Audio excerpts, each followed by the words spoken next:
오늘 우리에게 주신 하나님의 말씀은 사도행전 2장 14절에서 21절까지의 말씀입니다. 사도행전 2장 14절에서 21절까지의 말씀.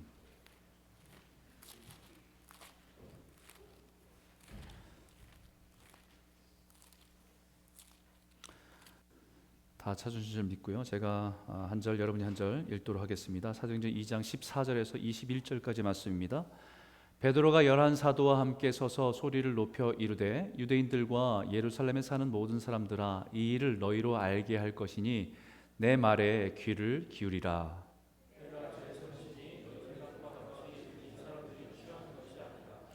이는 곧 선지자 요엘을 통하여 말씀하신 것이니 일러스되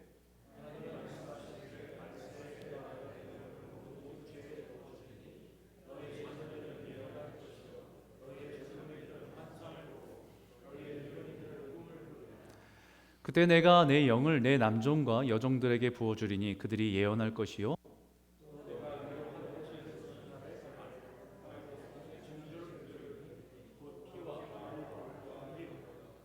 주의 크고 영화로운 날이 이르기 전에 해가 변하여 어두워지고 달이 변하여 피가 되리라. 누구든지 주의 이름을 부르는 자는 구원을 받으리라 하였느니라. 아멘. 여러분, 이제 2023년도 한 달이 지났습니다. 우리는 한 해를 시작하면서 우리는 여러 가지 기대를 가지고 또 한 해를 맞이하죠. 우리 자신들의 삶을 돌아보면서 올해만큼은 좀 이런 부분들이 좀 변했으면 좋겠다는 그 마음을 가지고 또 한 해에 대한 기대를 가지고 또 기도하기도 하고 바라기도 합니다. 그러나 우리가 분명히 아는 것은 매해마다 우리가 살아온 우리의 삶을 돌아보면 분명히 아는 게 하나 있습니다. 뭐냐면 새로운 해가 되고 상황이 바뀌어도 내 삶의 본질적인 변화가 일어나는 것은 아니라는 거예요. 새로운 해를 맞았다는 것만으로 우리 삶이 저절로 바뀌는 것은 아니라는 겁니다. 분명한 것은 이거 한 가지입니다. 내가 변하지 않으면 아무것도 변하지 않는다. 내가 변하지 않으면 아무것도 변하지 않는다. 그리고 우리는 착각을 합니다. 세상이 변하는 것을 내가 변하는 것으로 착각을 하고 있어요. 세상이 막 급변하는 그 변화에 내가 같이 따라가고 있는데 그것을 자기의 변화라고 생각합니다. 맞죠? 변화는 맞습니다. 여러분, 세상이 하루가 다르게 무섭게 변하고 있습니다. 어제 익숙했는데 오늘 또 새로운 낯선 게 내 삶에 다가와 있는 것을 느끼는 게 요즘 삶인 것 같아요. 뭔가 좀 익숙해졌다 생각했는데 또다시 낯선 것이 돼버린 세상을 우리는 경험하고 있습니다. 그런 세상에 맞추어 사는 것을 변화하는 것이라고 착각하고 살아가는 것이 굉장히 위험하다는 거예요. 여러분, 그런 영상 보신 적 있죠? 왜 개구리를 이런 비이커에다가 찬물에 비이커에 있는 거기다 개구리를 담아 놓습니다. 차가운 물이에요. 처음에는 좋았죠. 근데 점점 가열합니다. 온도가 점점 높아져요. 좀 이상함을 느끼지만 결국 개구리는 빠져나오지 못하고 거기서 익어서 죽습니다. 적당한 온도에다가 한 60도가 되는 온도에 개구리를 넣어봅니다. 뜨거워서 팔짝 뛰어나갑니다. 마찬가지로 세상이 막 변하고 있는데 우리는 거기에 막 맞춰 살다 보니까 우리 영적인 삶이 이게 아닌데 하면서 따라가다가 우리 영이 죽는 일들이 생겨요. 변한 세상에 온전히 살아가기 위해서 반드시 내가 변화해야 됩니다. 세상에 변화되는 것을 따라서 변화하는 것은 외부에 의해서 내가 바뀌고 내가 변하는 거예요. 그것은 변화라고 하지 않고 사실은 변질이라고 합니다. 우리가 사람을 보면서 여러 사람들을 만나고 경험하면서 그 사람 변했어 라고 할 때가 있죠. 그 사람 변했더라 이렇게 얘기할 때가 있습니다. 근데 이 뉘앙스에 따라서 다른 의미가 전달돼요. 그 사람 변했어. 무슨 뜻입니까? 좋아졌다는 거예요? 나빠졌다는 거예요? 나빠졌다는 거예요.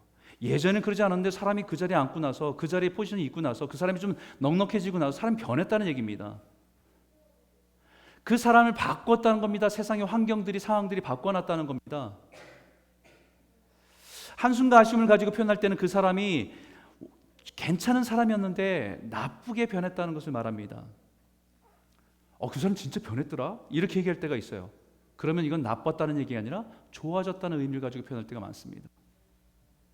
어떤 일인지 모릅니다. 하지만 내가 보니까 그 사람의 삶의 태도가 바뀌었고, 삶의 중심이 바뀌었고, 살아가는 모습이 바뀐 것을 보면서 우리는 그 사람 변했다라고 얘기합니다. 예수를 믿는 것은 우리 삶에, 우리 안에 복음으로 인해서 내 삶이 변화되기 시작하는 것입니다. 로마서는 그래서 분명히 이렇게 선포하죠. 우리 이 말씀을 같이 크게 한번 읽어보았으면 좋겠습니다. 시작. 너희는 이 세대를 본받지 말고 오직 마음을 새롭게 함으로 변화를 받아 하나님의 선하시고 기뻐하시고 온전한 뜻이 무엇인지 분별하도록 하라. 여러분, 어디서 변화가 시작됐다고요? 마음이 새롭게 됨으로 인해서 변화가 시작된 게 예수를 믿는 사람들의 변화예요.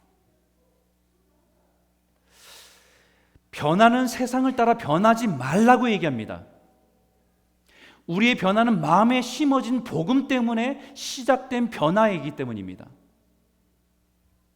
오늘 본문에, 우리가 읽은 본문에 놀라운 변화가 일어났습니다. 진짜 변화가 일어났습니다. 오순절에 마가의 다락방에 모였던 120명의 제자들이 예수님께서 약속하신 성령이 강력하게 임하시는 사건이 임하고 나서 변화가 됩니다. 하늘에 크고 강한 바람이 소리가 들려옵니다.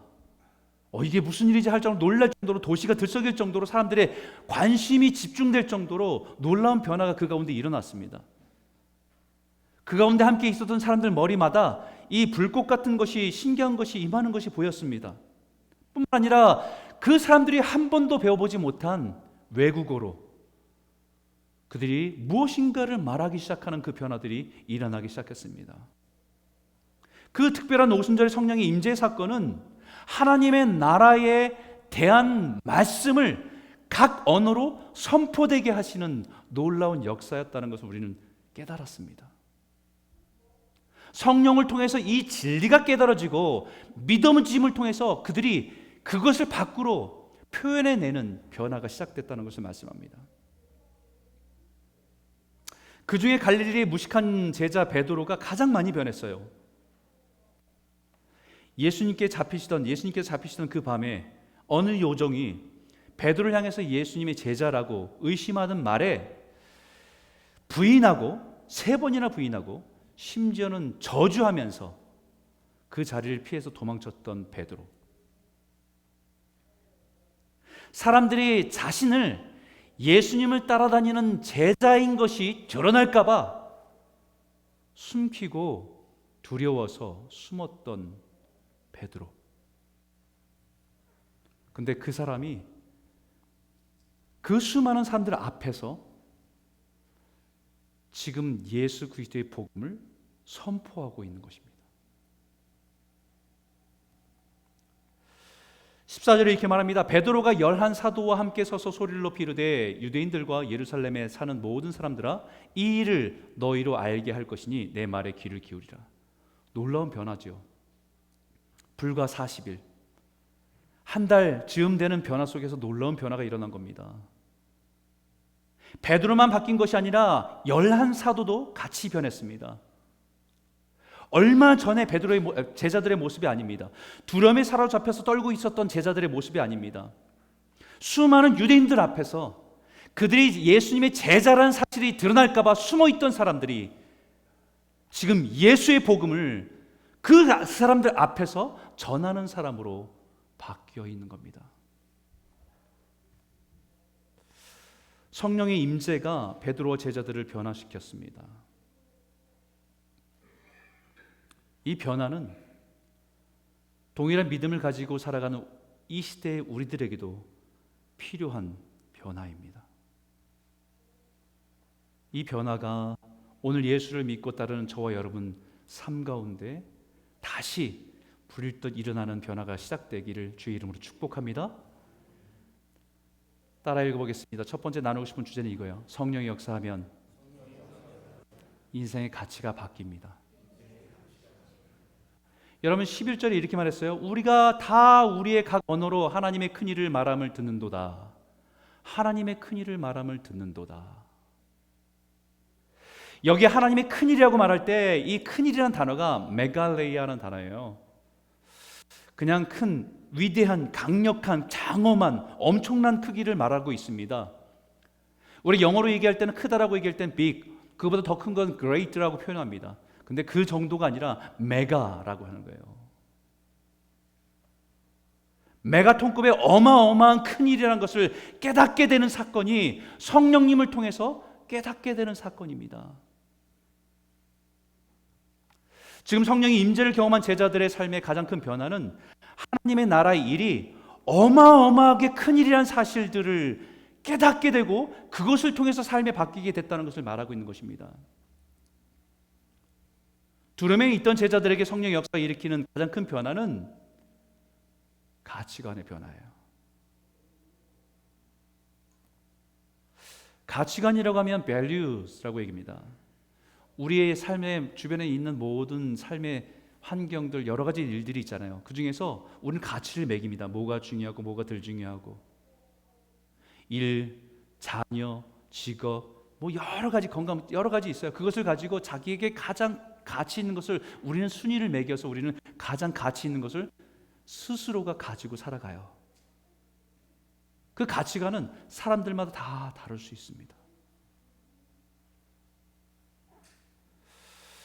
그 사람의 인생에 돈을 가장 귀하게 여기면 그 사람의 가치관에 가장 무겁고 가장 큰 것은 돈입니다.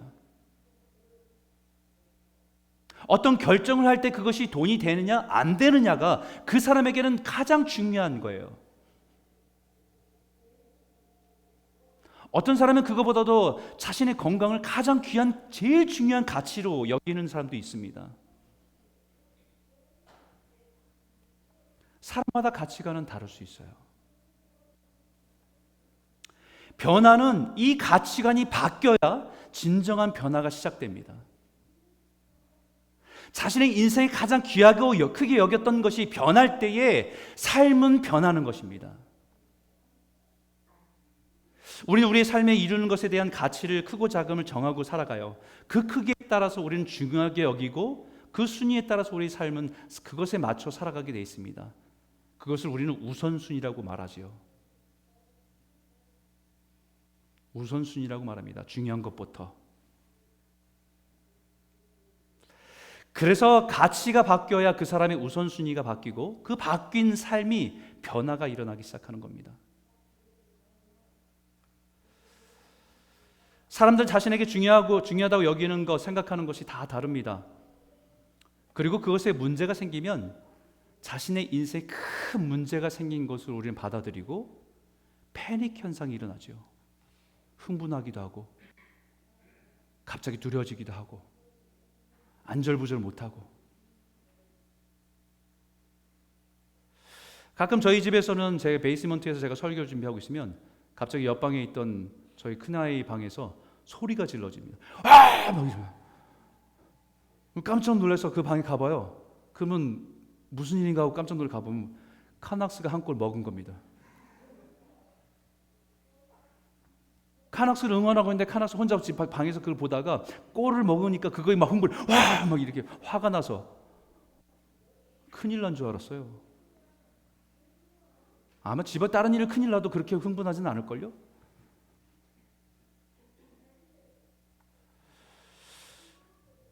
가끔 뭐 애들만 그런 게 아니라 뭐 어른들도 그렇잖아요. 잠깐 나가다 큰일 났어. 뭐 왜 그러면 집안에 스토브를 안 끄고 나온 것 같아. 큰일이죠. 다시 차를 돌려 집에 가보면 꺼져 있죠.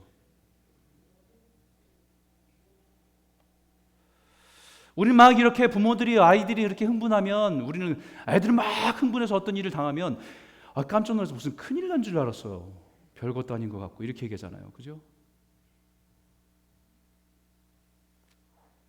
그런데 우리 인생이 그와 같을 수 있습니다. 지나고 남은 별것 아닌데 그때는 대단히 큰 일로 우리는 생각하고 마음 상하고 힘들게 살아간 일이 얼마나 많습니까? 별것도 아닌 것을 큰일이라고 생각하고 평생을 살다가 나중에 인생을 마칠 때에 그 가치가 크고 작음이 깨달아지면 그 인생을 후회하게 되는 거잖아요. 그거 별것 아닌데 그거 붙들고 그렇게 살았나?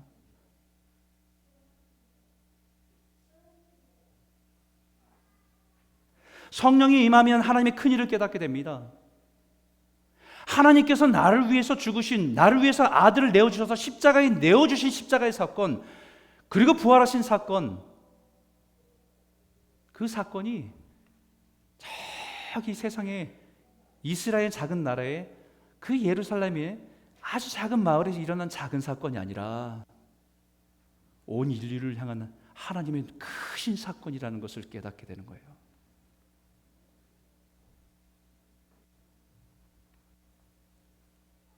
사도 바울은 그 큰일을 깨닫고 나니까 지금까지 자신의 인생의 큰일이라고 생각했던 모든 것이 사소하게 보입니다. 더 정확하게 말하면 배설물과 같은 하찮은 일과 같이 여겨지는 거예요. 가치가 바뀐 거죠. 그러나 그 사소한 일에 대해서 더 이상 말하고 떠드는 인생을, 나는 그런 인생을 살고 싶지 않다라고 생각하는 것이 이제 사도 바울의 인생의 시작입니다.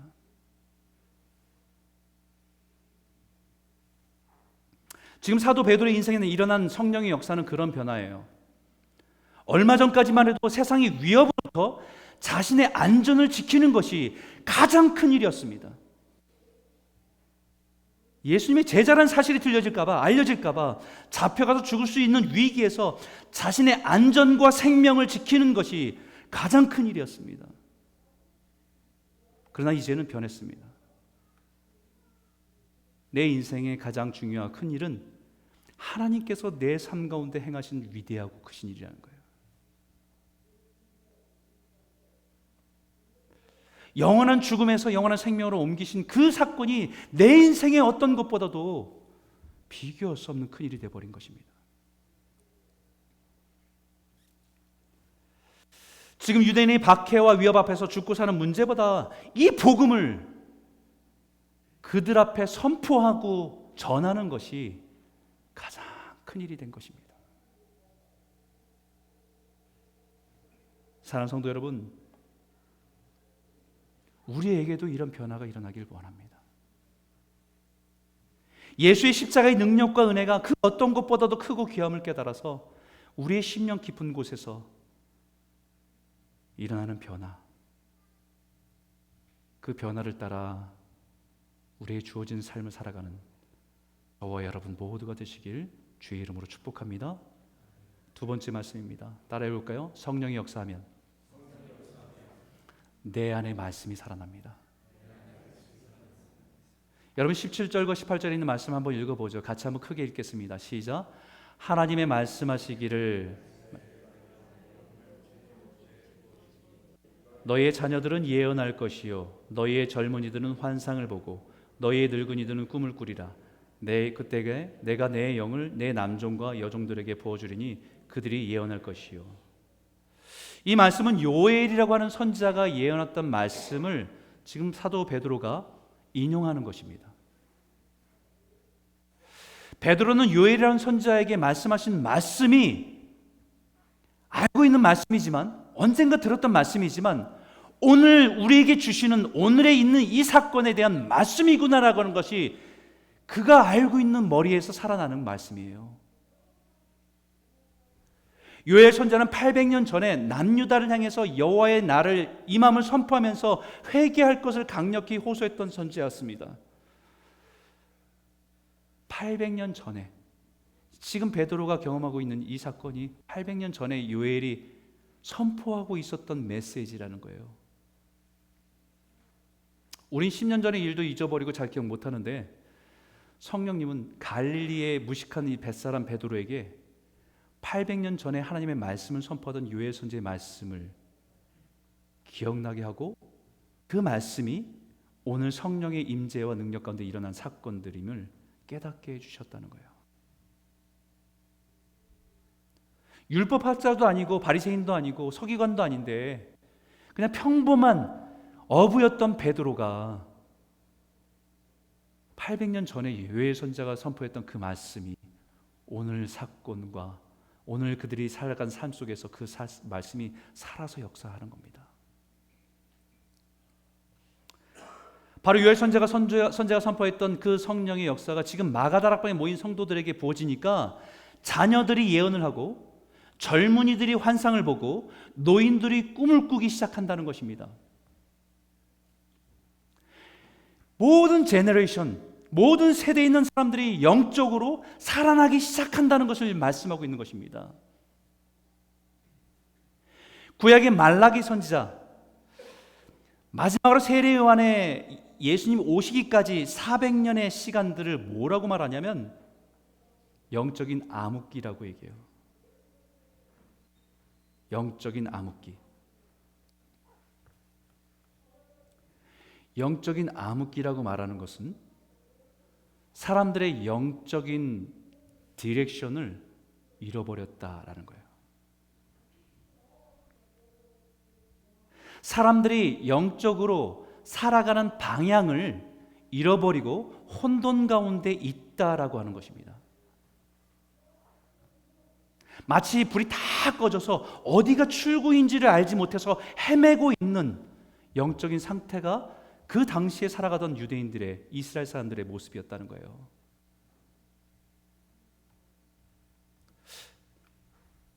생각해보니까, 한번 그들의 역사를 생각해보니까 그럴 수밖에 없을 것 같아요.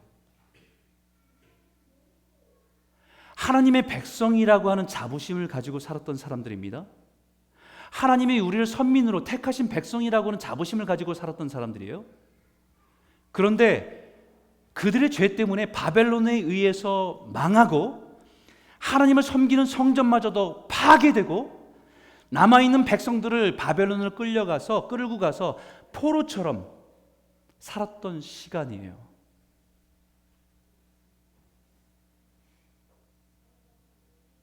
그런데 정말 약속처럼 70년 만에 예레미야 선지자가 말씀했던 약속처럼 70년 만에 그 포로로 살던 사람들이 다시 고국으로 들어가는 기회가 열렸습니다. 포로기는 이제 끝나고 이제 새로운 정상으로 돌아가는 시간이구나라고 하는 기대를 가지고 돌아갔습니다. 다시 이스라엘 들어가서 나라를 재건하고 성전을 만들고 성전을 세우면 하나님께서 예전에 우리에게 부으셨던 정상인 삶, 하나님의 은혜를 누리는 삶, 모든 것이 정상으로 회복되는 삶을 기대하고 돌아갔습니다. 돌아갔는데 이제는 바벨론이 아니라 헬레 제국에 의해서 통치를 당하고 여전히 성전을 만들었지만 그 성전을 더럽게 하고 수치스럽게 하는 일들을 행하는 것을 보게 됩니다. 헬레 제국이 좀 힘을 잃어가니까 이제 로마 제국이 일어나서 로마가 통치합니다. 로마 제국이 통치하면서 수많은 신들이 곳곳에 세워집니다. 하나님의 영광은 보이지 않습니다. 언제 끝날지 모르겠습니다. 그런 상황이라고 한다면 그 사람들 안에 이런 마음 들지 않겠어요? 하나님의 백성이라는 게 무슨 의미가 있을까?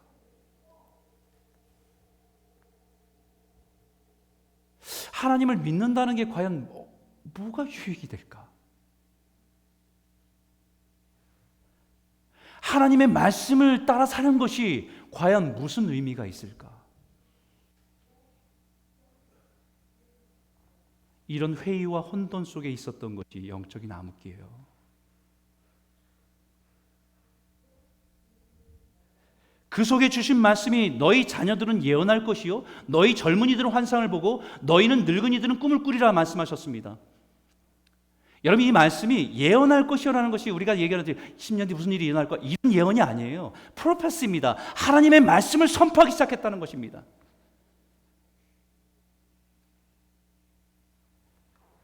너희 젊은이들이 환상을 보고 환각 상태에 빠져서 이상한 것을 본다는 얘기가 아니에요.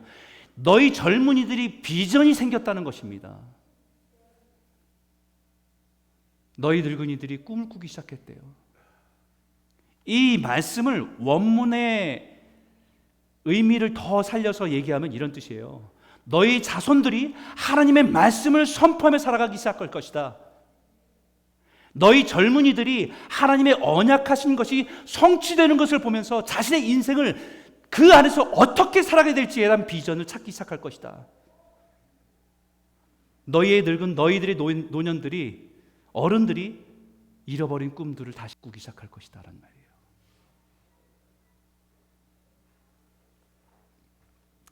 다시 말하면 영적인 암흑기는 우리 자녀들이 하나님의 말씀을 잃어버리고 살아가는 거예요.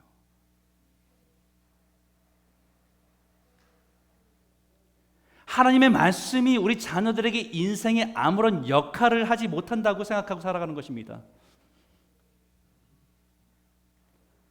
또한 그 영적인 암흑기는 젊은이들에게 비전을 잃어버리고 살아가는 것입니다. 자신의 미래가 보이지 않아요. 여러분, 잠언에 이런 말씀이 있어요. 묵시가 없으면 백성이 방자히 행한다고 얘기해요. 묵시라고 하는 말씀이 없으면 백성들이 방자히 자유롭게 자기 마음대로 살아간다는 거예요.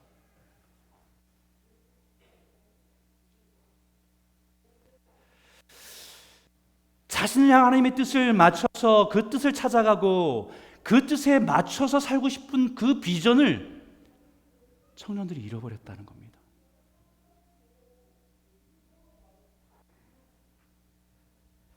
단지 하루하루 생존하는 일에 그들의 삶의 모든 것이 되어버립니다. 게다가 노인들은 꿈을 잃어버린 거예요. 사실 영적인 암흑기를 살아가도 어른들, 노인들은 꿈을 포기하지 않아야 그 다음 세대가 그 길을 따라갈 수 있습니다. 어른들의 역할은 그거예요. 서 있어주는 것. 어디를 바라봐야 될지를 보여주는 것.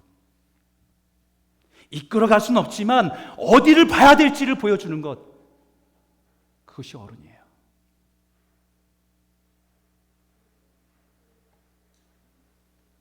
우리 역사 속에서 일체치하 속에서도 어른들은 독립이라고 하는 꿈을 포기하지 않았기 때문에 그 자녀 세대가 그 길을 따라가고 결국 독립이라고 하는 열매를 얻은 것입니다. 그러나 그 꿈을 포기하지 않고 길을 보여줄 어른들, 노인들이 꿈을 포기하고 살아가는 것이 영적인 암흑기예요.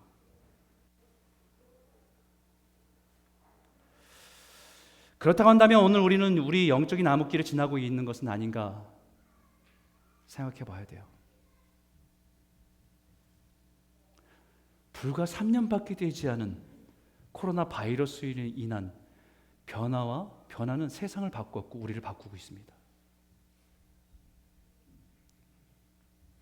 여러 가지 변화로 인해서 우리의 영적인 삶에 심각한 영적인 변화들이 일어나고 있습니다. 겉으로는 아무런 변화가 없는 것처럼 보일 수 있지만 가만 살펴보면 영적인 혼란 가운데 살아가고 있습니다.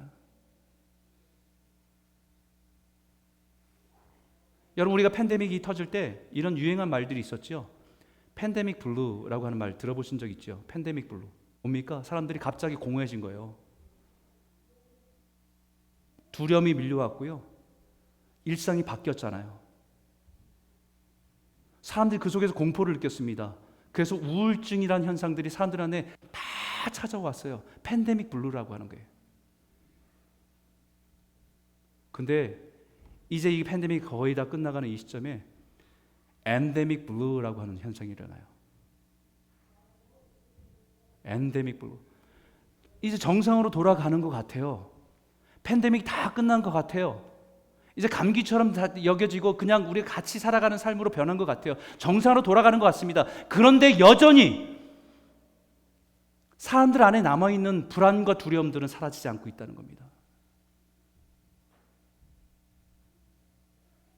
어떤 사회학자는 이 현상을 가지고 뭐라고 얘기하냐면 모든 사람들이 다 정상으로 돌아가서 살아가는 것 같은데 팬데믹 다 끝나고 팬데믹만 끝나면 내 삶도 정상으로 돌아갈 걸 기대했는데 다른 사람을 보니까 다 원래대로 정상도 돌아가는 것 같아요. 여행도 다니고 먹고 싶은 거 먹고 하고 싶은 거 다 하고 살아가는 것 같습니다. 그런데 내 삶은 아직도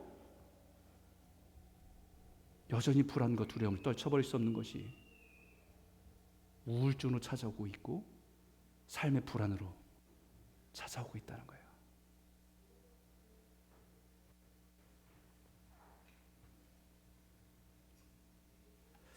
인생이 어디로 와서 어디로 가야 될지 알 수 없는 혼돈에 빠져버렸습니다. 이 땅에 살아가면서 영적인 것에 대한 감각들을 다 잃어버렸어요. 오늘날 수많은 사람들이 우울증에 시달리고 자살하고 방황하는 이유가 자신의 인생의 목표를 상실했기 때문입니다. 의미를 상실했기 때문이에요. 인생의 방향을 잃어버렸기 때문이에요. 사람들이 영적인 것에 관심을 잃어버리면 반대로 현실에 몰입합니다. 현실에 몰입해요. 두려움 때문에, 미래에 대한 두려움 때문에 지금 현실에 더 몰입합니다.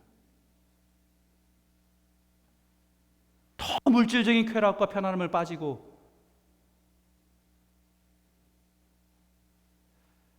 잠깐 우리에게 만족을 주는 먹고 마시고 즐겁고 재미있는 것에 더 몰입하게 됩니다.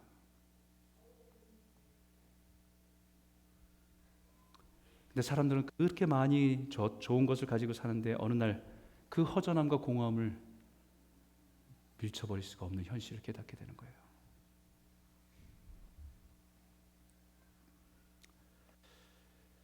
여러분, 우리 자녀들이 말씀을 잃어버렸어요. 부모들도 말씀을 가르치지 않죠. 우리 젊은이들이 하나님 나라에 대한 비전을 잃어버렸습니다. 자기 인생을 하나님의 나라를 위한 선교사와 목회자로 헌신하는 청년들을 이제는 찾아보기가 어려워졌어요. 꼭 선교사나 목회자가 아니더라도 자신의 인생에 자신을 부르신 부르심에 따라서 어떤 직업을 가지든 하나님의 나라를 위해 살겠다고 하는 그런 비전들을 잃어버렸어요. 불과 10여 년 전 우리 청년 사역을 할 때만 해도 청년들이 얘기하고 나눌 때마다 비전이었어요. 다.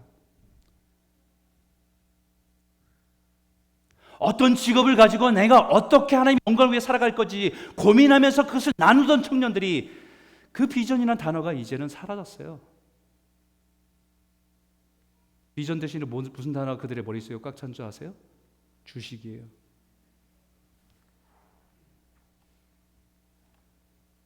여행이에요.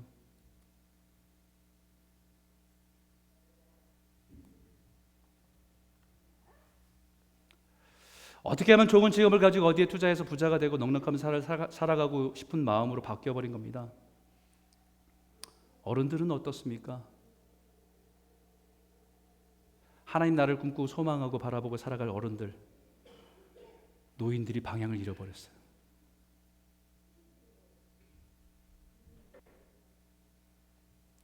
세상과 환경이 하나님의 백성을 변하게 한 것입니다. 세상이 하나님의 성도들을 영적으로 어둡고 헤매게 만들었습니다. 바로 그 백성들을 성령께서 다시 변화시키는 것이 오늘 사건입니다.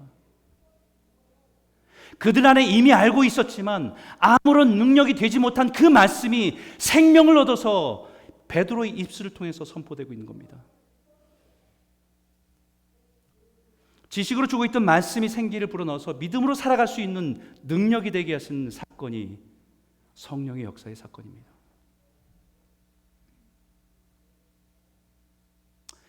지난 우리는 부흥의 시대를 살았던 어른들에게서 우리는 그리운 신앙의 추억으로 굳어진 기억을 이제는 깨트리고 그 말씀이 우리 안에 생명으로 살아나야 돼요. 모든 세대가 누리는 성령의 역사와 은혜라는 것입니다. 하나님의 자녀가 된 자손들이 하나님의 말씀을 선포하고 그 자손 중에 젊은이들은 하나님의 이 땅에서 이루신 하나님의 나라의 일들이 그들의 비전이고 비전을 보기 시작하고, 나이가 많아 이스라엘 로마의 압제 아래 소망이 없던 것처럼 살아가는 그 사람들이 다시 하나님의 나라에 대한 꿈을 꾸기 시작했다는 거예요.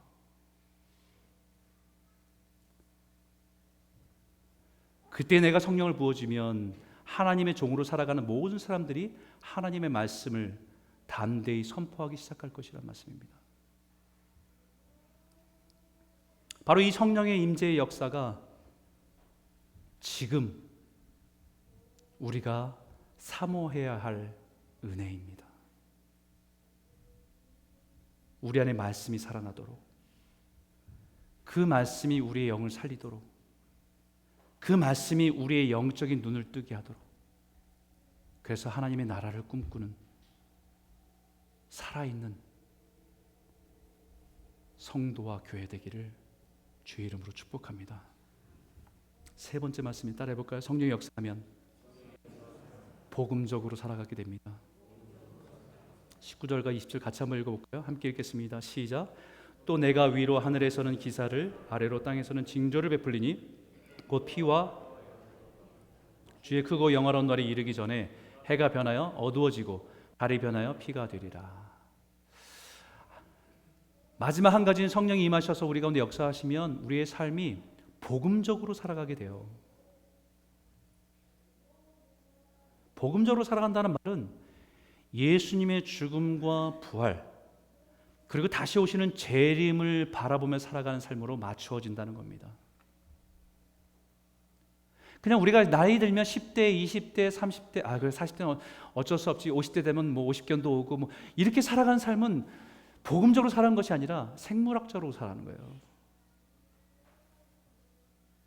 복음적으로 살아간다는 것은 내 삶에 예수의 복음으로 인해서 그 죽음과 부활, 그리고 주님이 다시 오심에 준비하며 살아가는 것이 우리의 인생이라는 거예요.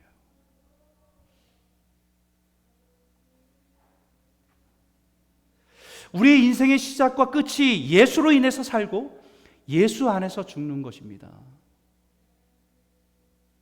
진정한 우리 인생이 예수의 생명이 시작되었고 우리 인생 그 끝에는 하나님 앞에 우리가 서게 된다는 것을 깨닫고 살아가는 것입니다.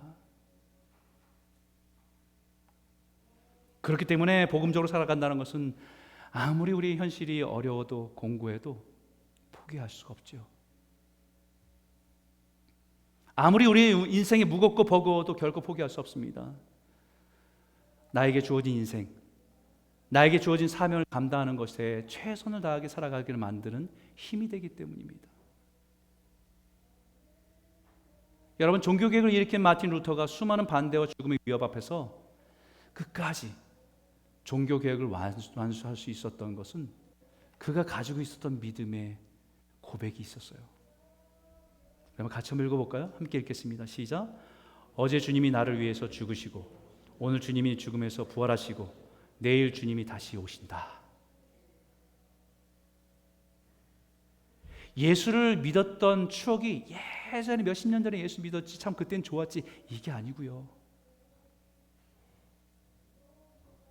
처음 예수 믿었던 그 사건의 감동이 어제의 일이 있었던 것처럼 주님이 나를 위해서 죽으셨다는 그 사실들이 다시 내 마음에 가슴 벅참이 남아있고 오늘 그 주님이 부활하셔서 그 부활 첫 열매가 내가 인생의 어느 순간에 마치고 죽음 가운데 끝날 수 있지만 그러나 나 또한 그 죽음에 부활하게 된다는 소망이 내 안에 살아 움직이고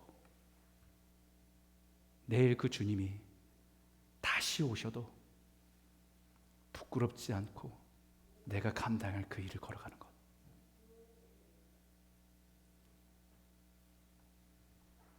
그것이 복음적으로 사는 거예요.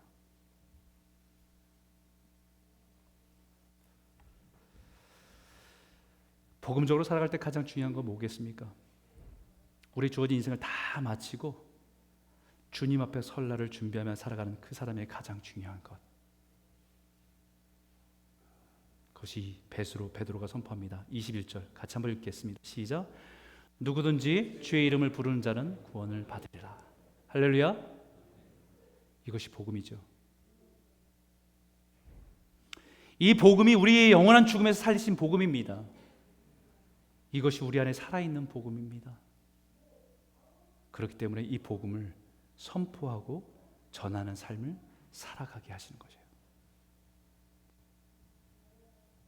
유대인들이 나를 돌을 던져도 이 복음을 선포하는 자리에 당당하게 서 있는 거예요. 사랑하는 성도 여러분, 우리 안에 다시 성령의 역사가 충만하게 일어나기를 사모하시길 바랍니다. 영적으로 메마르고 죽어가는 우리의 영이 다시 살아나길 소원해요. 오늘 다시 구원의 은혜와 기쁨이 생동감 있게 다시 살아나길 소원합니다. 어제 주님이 나를 위해서 죽으시고 오늘 주님이 나를 위해서 죽음에서 부활하시고 내일 그 주님이 다시 오심에 대한 확실한 살아있는 믿음으로 이 시대를 믿음으로 승리하며 살아가는 저와 여러분 모두가 되시길 주의 이름으로 축복합니다. 우리 한번 같이 한번 기도하기 전에 이 찬양 한번 부르죠. 부르신 곳에서 이 따뜻한 성령님 이 찬양을 함께 불렀으면 좋겠습니다. 찬양을 부르면서 우리의 고백을 함께 이 찬양에 함께 담아서 고백했으면 좋겠습니다. 따스한 성령님, 마음으로 보내 내 몸을 감싸며 주어지는 편안함, 만족함을 느끼네. 부르신 곳에서 나는 예배하네. 어떤 상황에도 나는 예배하네. 오늘 이 고백처럼 성령님,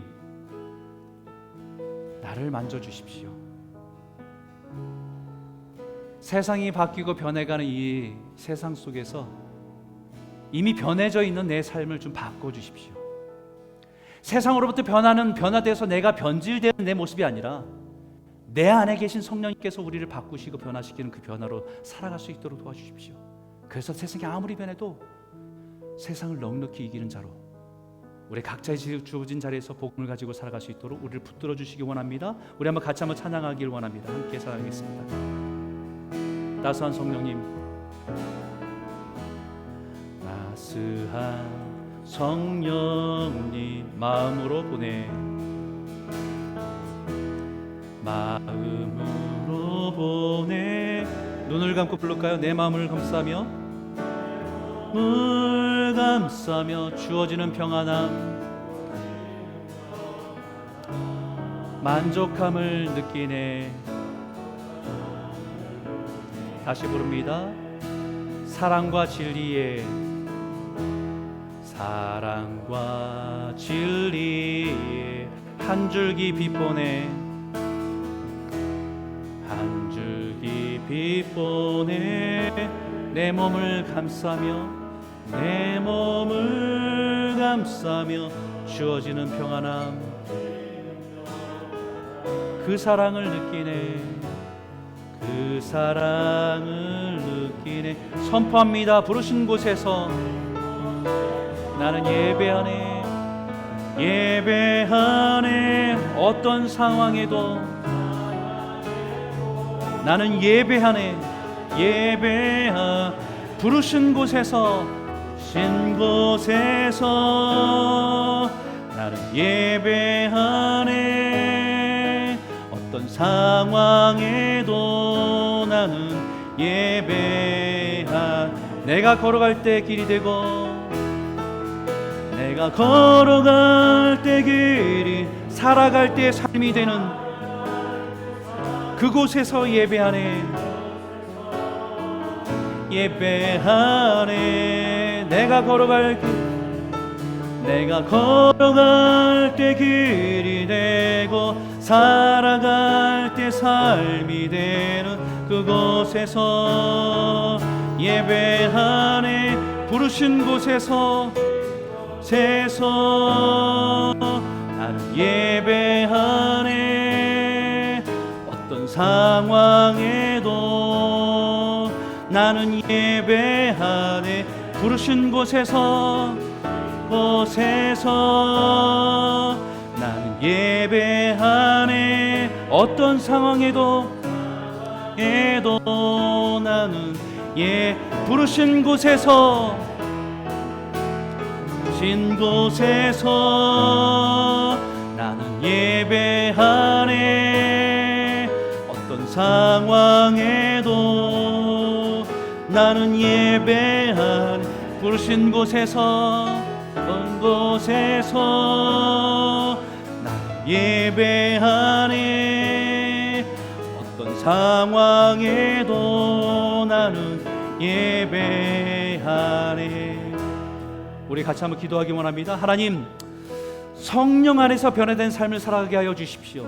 세상에 의해서 변화된 삶이 아니라 성령에 의해서 변화된 삶으로 우리의 삶 가운데 가장 귀하고 소중한 것이 무엇인지를 깨닫고 그 가치를 따라 살아가는 성도되게 인도하여 주시옵소서.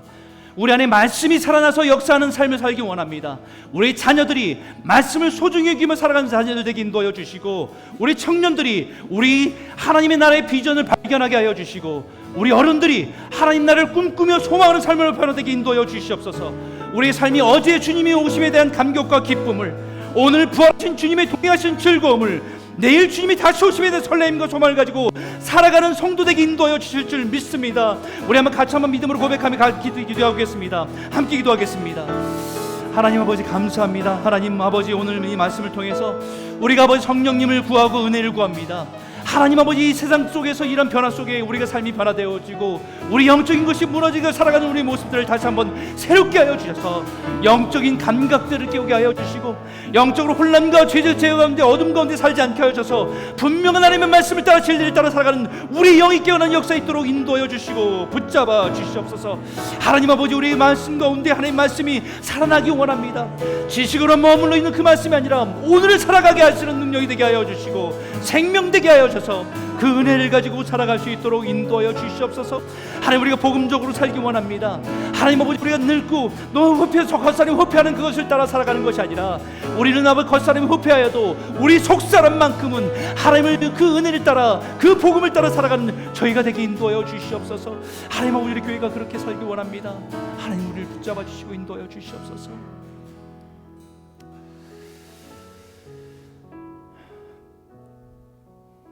살아계신 하나님 아버지,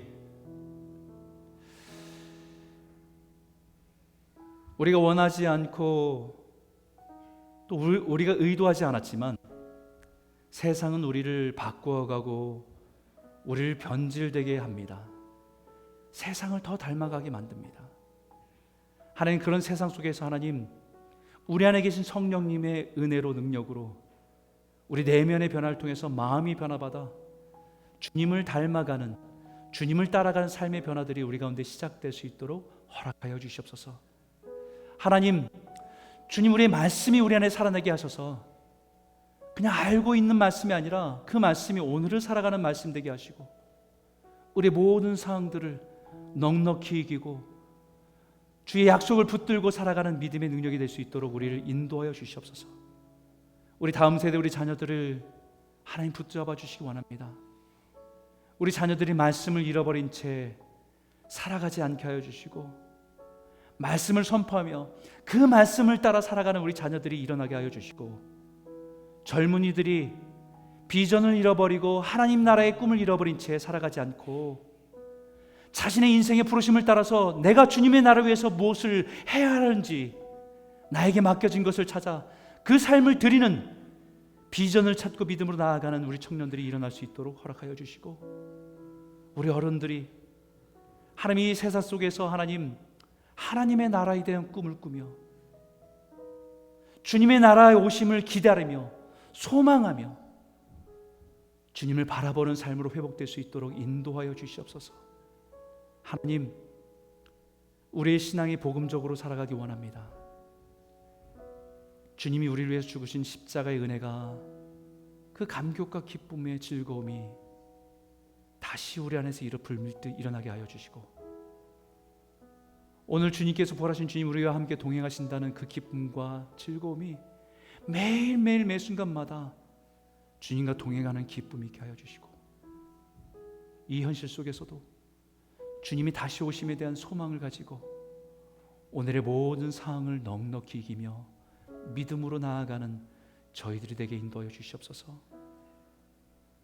하나님, 베드로가 그 위협적인 상황 속에서 예수의 복음을 선포했던 것처럼 하나님, 전도하기 어렵다라고 말하는 이 시대, 교회의 위신이 떨어졌다고 말하는 이 시대에 우리는 담대히 일어나 복음을 선포할 수 있는 교회와 성도가 될 수 있도록 우리를 붙들어 주시옵소서.